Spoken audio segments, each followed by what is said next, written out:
Russian revolution को आगे बढ़ाते हुए हम देखेंगे कि जो रशिया की कैपिटल थी पेट्रोग्रेड, वहाँ पर सर्दियों में क्या कंडीशन थी।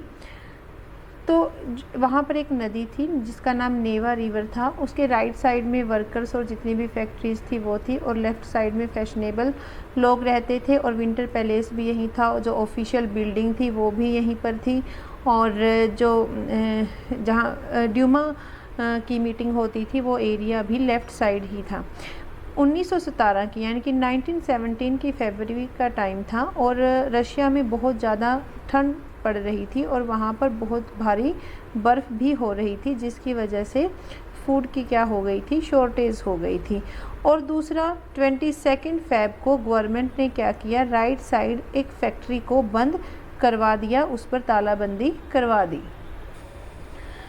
नेक्स्ट डे यानी कि 23 फ़ेब को क्या होता है कि जो राइट साइड की 50 फैक्ट्री के जो वर्कर्स होते हैं वो स्ट्राइक कर देते हैं, क्योंकि मैंने आपको पहले ही बताया था कि जो वर्कर्स थे वो एक दूसरे के लिए बहुत हेल्पफुल होते हैं रशिया में। और यहाँ पर जो वर्कर्स होते हैं जो प्रोटेस्ट कर रहे होते हैं वो धीरे धीरे लेफ़्ट साइड बढ़ रहे होते हैं, जहाँ पर राजा का महल या फिर जहाँ पर गवर्नमेंट बिल्डिंग्स थी। और वो लेकिन यहाँ पर गवर्नमेंट क्या करती है, कर्फ्यू इम्पोज कर देती है, जिसकी वजह से उन वर्कर्स को वापस जाना पड़ता है। लेकिन 25 फरवरी को वो वापस आते हैं, और जो गवर्नमेंट है वो पुलिस को बुलाती है ताकि वो इन पर नज़र रख सके।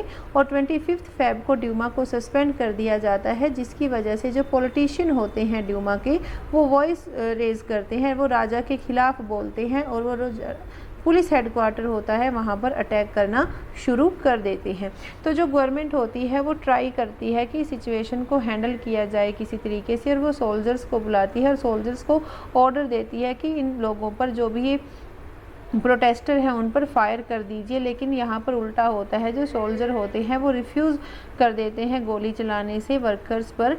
दूसरी तरफ क्या होता है कि वो जो सोल्जर होते हैं वो भी राजा के अगेंस्ट होते हैं, और जो वर्कर्स होते हैं वो तो ऑलरेडी राजा के ही अगेंस्ट होते हैं। तो यहाँ पर जो वर्कर्स हैं गोली चलाने से भी मना कर देते हैं, साथ के साथ वो वर्कर्स के साथ मिल जाते हैं, उनकी हेल्प करने के लिए वो तैयार हो जाते हैं।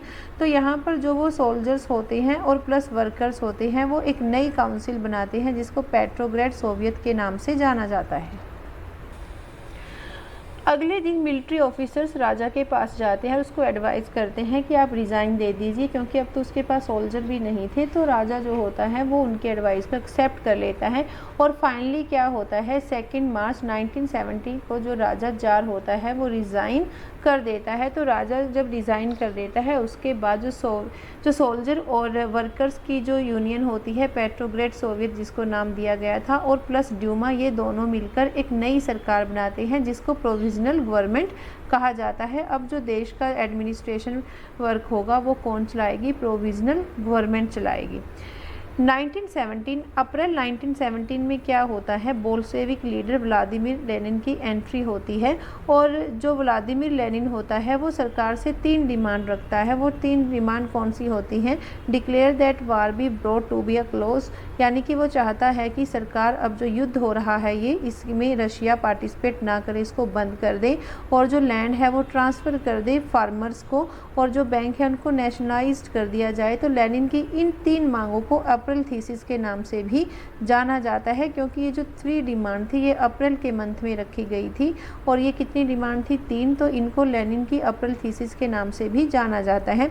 दूसरी तरफ जो लेनिन था वो ये भी चाह रहा था कि जो उसकी पार्टी बोल्शेविक पार्टी है उसका नाम बदलकर कम्युनिस्ट पार्टी रख दिया जाए।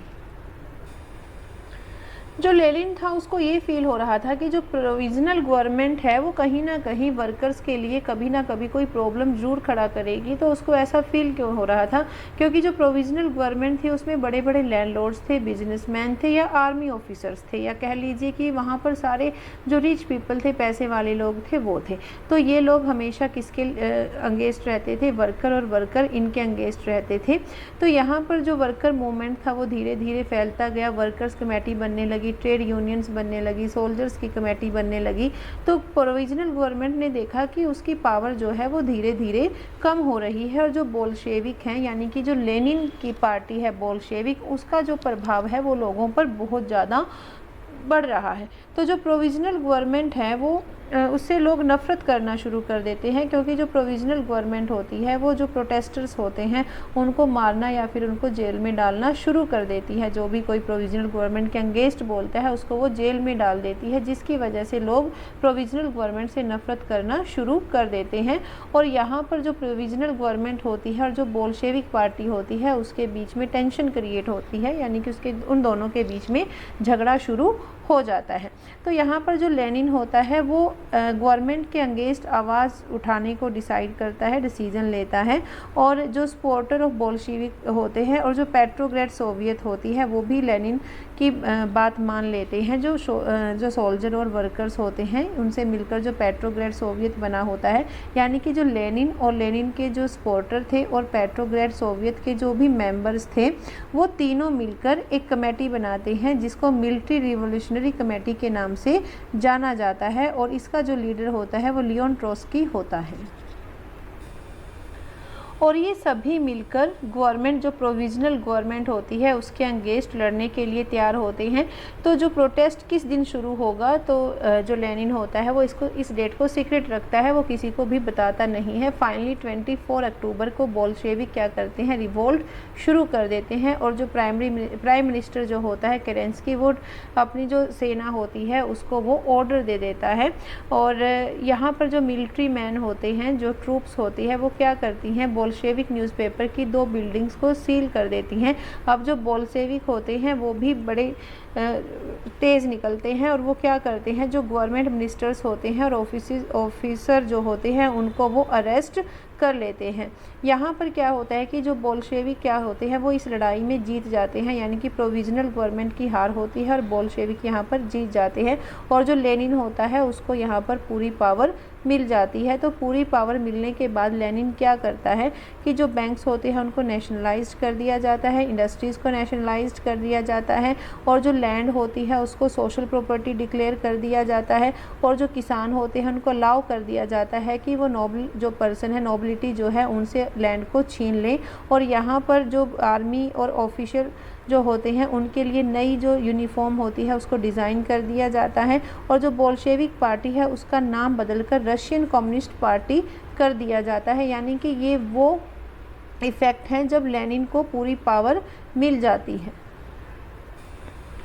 नवंबर 1917 में क्या होता है कि जो बोल्शेविक होते हैं वो कॉन्स्टिट्यूशन असेंबली के लिए इलेक्शन करवाते हैं। तो यहाँ पर जो लेनिन होता है उसको पूरा विश्वास होता है कि उसने लोगों के लिए इतना कुछ किया है तो लोग उसको ही वोट देंगे और उसी की पार्टी की सरकार बनेगी। लेकिन यहाँ पर बोल्शेविक क्या होते हैं, मेजॉरिटी गेन करने में फेल हो जाते हैं और लेनिन को यहाँ पर गुस्सा आ जाता है और वो असेंबली को क्या करता है, डिसमिस कर देता है। और साथ में ये कहता है कि आगे से ना तो कोई इलेक्शन होगा, जो भी सरकार बनेगी मेरी अपनी बनेगी। तो यहाँ पर जो बोल्शेविक होते हैं वो एक जर्मनी के साथ मिलकर एक संधि करते हैं। वहाँ पर तो रशिया में क्या होता है कि लोगों के पास ना तो अब आज़ादी रहती है और ना ही उनके पास कोई फंडामेंटल राइट रहते हैं। और रशिया जो होता है वो बिकम वन पार्टी कंट्री, एक ऐसा देश बन जाता है जिस पर सिर्फ एक पार्टी का ही अधिकार होता है, और यानी कि जिसमें सिर्फ एक पार्टी ही होती है। और वो पार्टी कौन सी होती है, लेनिन की पार्टी होती है। तो secret police were kept in public punish those who criticised Bolshevik, यानी कि जो लेनिन क्या करता है, जो लोग होते हैं उनके बीच में सीक्रेट पुलिस को रखता है ताकि वो लोग उन पर नज़र रख सकें। ऑल पीपल हेटेड बोल्शेविक, यहाँ पर जितने भी लोग हैं वो बोल्शेविक से नफ़रत करना शुरू कर देते हैं और इस प्रकार रशिया में सिविल वॉर के चांसेस बढ़ जाते हैं। तो जो यहाँ पर सिविल वॉर होता है वो 3 ग्रुप्स में बढ़ने के चांसेस होते हैं। एक होता है रेड्स का ग्रुप, एक ग्रीन्स और एक वाइट्स। रेड्स में कौन होते हैं, जो बोल्शेविक पार्टी और उसके सपोर्टर होते हैं। ग्रीन्स में कौन होते हैं, जो सोशलिस्ट रिवोल्यूशनरी होते हैं यानी कि जो फार्मर होते हैं। वाइट में कौन होते हैं, जो जार राजा के सपोर्टर होते हैं, यानी कि अभी वैसे जार राजा नहीं था, उसने कब का रिज़ाइन कर दिया था, लेकिन अभी भी कुछ लोग ऐसे थे जो के यानी कि जो पसंद करते थे ऑटोक्रेसी को, मोनार्की को जो पसंद करते थे, जो राजा को सपोर्ट करते थे कि राजा का शासन होना चाहिए, उसमें कौन आते थे? वाइट्स आते थे। सिविल वॉर स्टार्ट हो जाता है, लेकिन जो ग्रीन और वाइट होते हैं उनको बाहर की जो कंट्री होती है उनसे भी सपोर्ट मिलती है, क्योंकि जो ये बाहर की कंट्री होती है तो ये सोचते हैं कि अगर रशिया में सोशलिज़म की ग्रोथ हो जाती है तो धीरे धीरे यूरोप के जो दूसरे देश हैं वहाँ भी सोशलिज़म आ जाएगा। तो उनको रशिया से पहले अपना डर था कि यहाँ भी फिर सोशलिज़म आने में देर नहीं लगेगी, तो वो कोशिश कर रहे थे कि ग्रीन और वाइट का साथ दिया जाए ताकि सोशलिज़म ना आ सके। लेकिन इस जो सिविल वॉर में वाइट भी हार जाते हैं, ग्रीन भी हार जाते हैं, और किसकी जीत होती है? रेड्स की जीत होती है। और 1920 यानी कि जनवरी 1920 को क्या होता है, जो बोल्शेविक होते हैं वो ज़्यादातर जो रशिया एम्पायर होता है उस पर कंट्रोल कर लेते हैं, और वो लोगों को जो बोल्शेविक पार्टी होती है वो रशिया के लोगों को एक प्रॉमिस करते हैं जिसमें 5 ईयर प्लान की बात होती है। इसमें जो पहले 2 साल थे उसमें गवर्नमेंट क्या करती है कि जो भी जो भी प्राइसेस होती हैं उनको फिक्स कर देती है ताकि इंडस्ट्रियल ग्रोथ को प्रमोट किया जा सके। और वास्तव में ही, एक्चुअल में ही ऐसा करने से इंडस्ट्री ग्रोथ करती है, इंडस्ट्रियल प्रोडक्शन बढ़ता है, नए नए शहर बनते हैं, स्कूलिंग सिस्टम अच्छा होता है, हेल्थ सिस्टम डेवलप होता है, तो यानी कि इकोनॉमिक ग्रोथ होती है। लेकिन यहाँ पर एकदम से जो चेंज आता है वो चेंज क्या आता है कि जब ये सारी चीज़ चल रही होती है तो लेनिन की अचानक डेथ हो जाती है, और लेनिन की डेथ के बाद रशिया में एक नया लीडर आता है जिसको स्टालिन के नाम से जाना जाता है। 1927 और 28 में क्या हुआ था, रशिया एक बहुत बड़ी ग्रेन शॉर्टेज की प्रॉब्लम से गुजर रहा था, और यहाँ पर सरकार ने क्या किया, जो फूड ग्रेन था उसकी प्राइसेस को फिक्स कर दिया था। तो यहाँ पर किसानों ने अपना अनाज बेचने से मना कर दिया, जिसकी वजह से स्टालिन ने एक इमरजेंसी लागू कर दी। तो जो बड़े बड़े फार्मर्स थे और जो व्यापारी थे उन्होंने क्या करना शुरू किया, अपना स्टॉक रोकना शुरू कर दिया। उन्हें ये विश्वास था कि आने वाले टाइम में जब प्राइसेस अप होंगी तो वो अपना अनाज बेचेंगे। तो यहाँ पर क्या हुआ कि जो स्टालिन था उसने ये चीज़ देखी और उसने सभी लोगों को कहा कि जिसके पास जो भी अनाज है वो अनाज सेल करना कंपलसरी है, कोई भी अनाज को रोकेगा नहीं। तो 1928 में इसके लिए जो पार्टी मेंबर्स होते हैं वो क्या करते हैं, एरिया जहाँ पर अनाज उगाया जाता है उस एरिया का सर्वे करते हैं और लोगों को, जो किसान होते हैं उनको कहते हैं कि वो अनाज को बेचें।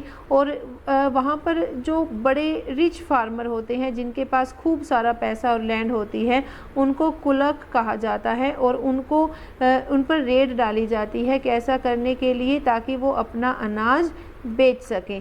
तो यहाँ पर इस अनाज को स्टॉक करने की वजह से फूड की शॉर्टेज हो रही थी, इसीलिए जो स्टालिन होता है वो एक प्रोग्राम चलाता है जिसको कलेक्टिवाइजेशन कहा जाता है, और ये जो प्रोग्राम होता है ये बहुत ही फेमस होता है। इस प्रोग्राम के अंतर्गत क्या होता है कि जो फार्म होते हैं, खेत होते हैं, इनको इकट्ठा किया जाता है और ताकि यहाँ पर खेती जो है वो मॉडर्न मशीन्स के द्वारा की जा सके, यानी कि यहाँ पर जो खेत है वो छोटे छोटे टुकड़ों में ना रहकर उसको एक बड़ा खेत बना लिया जाता है, जिसकी वजह से वहाँ पर मॉडर्न मशीनरी को यूज़ करके प्रोडक्शन को बढ़ाया जा सकता है और उसके बाद जो भी प्रोडक्शन होगा वो आपस में बांट लिया जाएगा। तो यहाँ पर जो पार्टी थी स्टालिन की वो फार्मर्स को फोर्स कर रही थी ऐसा करने के लिए, लेकिन जब फार्मर्स ने ऐसा करने से मना कर दिया तो स्टालिन ने क्या किया, उनको जेल में डालना शुरू कर दिया, जिसकी वजह से किसानों ने स्टालिन के खिलाफ प्रोटेस्ट कर दिया। और उन्होंने इतना किया कि जब उनको उनकी बात को नहीं माना गया और उनको फोर्स किया गया ऐसा करने के लिए, तो उन्होंने गुस्से में अपना लाइव स्टॉक ही डिस्ट्रॉय कर दिया। लाइव स्टॉक यानी कि जो उनके पास एनिमल्स थे या फिर जो भी उनके पास लाइव स्टॉक था, जैसे कि गायें, भैंस या फिर मुर्गा, इस टाइप से, तो उन्होंने वो सारे मार दिए। और यहाँ पर क्या हुआ कि जो प्रोडक्शन था उसमें कोई भी इंक्रीमेंट नहीं हुआ, प्रोडक्शन नहीं बढ़ा। तो यहाँ पर 1930 से लेकर 1933 यानी कि इन 3 सालों में क्या हुआ कि प्रोडक्शन बढ़ नहीं रहा था, लोग भूखे मर रहे थे। तो भूखमरी की वजह से रशिया में 4 जो मिलियन लोग थे वो मर गए। और इसकी वजह से जो स्टालिन था उसकी अपनी खुद की पार्टी भी उसको क्रिटिसाइज़ करने लगी। और जो स्टालिन था उस पर जो स्टालिन था वो जो प्रोटेस्टर थे उन पर कॉन्स्पिरेसी अगेंस्ट सोशलिज़म का आरोप लगा रहा था। और जिसकी वजह से जो स्टालिन ने क्या किया कि 1939 में 2 मिलियन लोगों को जेल में डाल दिया या फिर उनको लेबर कैंप में भेजा जाने लगा। जो ये रशियन रिवॉल्यूशन थी उसका पूरे वर्ल्ड पर इफ़ेक्ट पड़ रहा था। और रशियन रिवॉल्यूशन की वजह से जो सोशलिज़म की विचारधारा थी वो फैल रही थी। वो सिर्फ यूरोप में ही नहीं बल्कि यूरोप के बाहर जो कंटिनेंट थे वहाँ भी फैल रही थी। और यहाँ अब तो रशिया में यूनिवर्सिटीज़ भी ओपन होने लगी थी जहाँ पर सोशलिज़म को पढ़ाया जाना था, लोगों को उसके बारे में बताया जाना था। तो धीरे धीरे जो सोशलिज़म था वो बहुत जो सेकेंड वर्ल्ड वार के दौरान सोशलिज़म बहुत बड़े एरिया में फैल गया था। और जो अपना भारत देश है वो भी इस इफ़ेक्ट से अछूता नहीं रहा था, यानी कि भारत में भी सोशलिज़म की जो धारणा थी वो बड़े पैमाने पर, बड़े लेवल पर फैलने लग गई थी। आई होप आपको ये चैप्टर बहुत अच्छे से क्लियर हो गया होगा। मैंने इस चैप्टर को 3 वीडियो में डिवाइड किया है और 3 वीडियो में आपको ये चैप्टर क्लियर हो जाना चाहिए। Best of luck.